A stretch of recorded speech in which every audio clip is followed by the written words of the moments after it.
Ayun, shoutout po mga kalingap. Welcome to my YouTube channel, Rosel's TV. At ang topic po natin ngayon ay ang mga gumagawa ng content, At maging maingat po tayo sa paggawa ng content, lalong-lalo na kung ang iko-content natin ay ang mga beneficiary ni Kalingap Rab, At isipin po natin ang mga beneficiary ni Kalingap Rab. At isipin din natin na bago tayo mag-content, isipin muna natin kung anong magiging bunga ng laman ng ating content. Ano po? Mapamahaba man yan or maikli lang, At meron po ako ipaparinig sa inyo na content ng isang Facebook user, At ito po ay reels lang pero napakarami pong message, comment sa comment section ng ng content na to na talagang baka mapasama ang mga angels, ang mga beneficiary. Kasi nagkakaroon po ito ng pagkukumpara, At magiging daan din po ito na magkaroon ng issue. So, yan po mga kalingap, naiinggit daw sila dahil natatalbugan na ng isang love team. So, para sa atin, hindi naman po kailangan kainggitan dahil nga po kung sa blessing pa lang po ay talagang panalong-panalo na, lalo na ang EDSI. At ayun po, ewan ko po kung sa inyo nakuha yung kanyang sinabi na yun, na naiinggit na ang tatlo, si Biancy, si Joy, saka si Carla, sa isang love team kasi nasasapawan na. Ano po? Hindi po natin alam kung saan nanggaling yung kanyang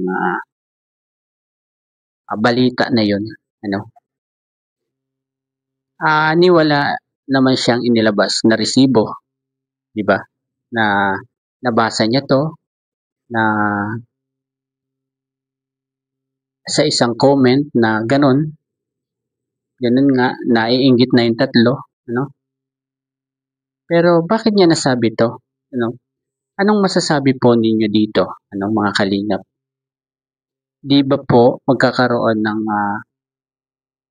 ng idea ang mga bashers, na talagang gawa ng issue itong mga ganitong content, At hindi talaga papayag ang bawat tagahanga ng mga angels na to. Lalong-lalo na ang EDSI, ang Danjoy, saka ang Jomcar, di ba?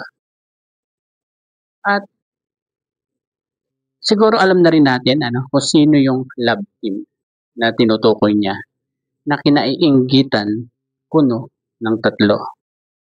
Pambihira naman itong content na to, Diba? Magdadala po ito ng issue, diba?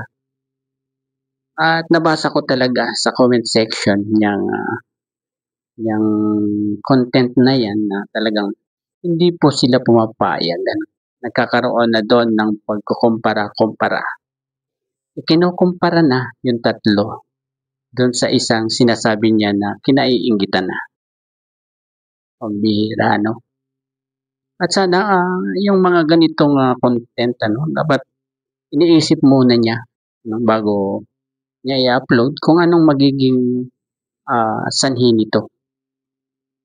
Oo, matalas ang magiging engagement mo dyan. Kasi maraming magko-comment dyan, di ba? Kaya lang nagtatalo-talo sila doon sa comment section. Di ba? At hindi ko rin alam kung kalingap ba ito, yung may-ari ng Facebook na ito. At kalingap ang kanyang mga content. mga angels. Ayun, hanggang dito na lamang po Sana po matigil na ang mga gumagawa ng content na pinagmumulan ng issue at pagkukumpara sa mga beneficiary ni Kalingap Rap. Hanggang sa muli pong pag-vlog. Bye-bye po. God bless po sa lahat.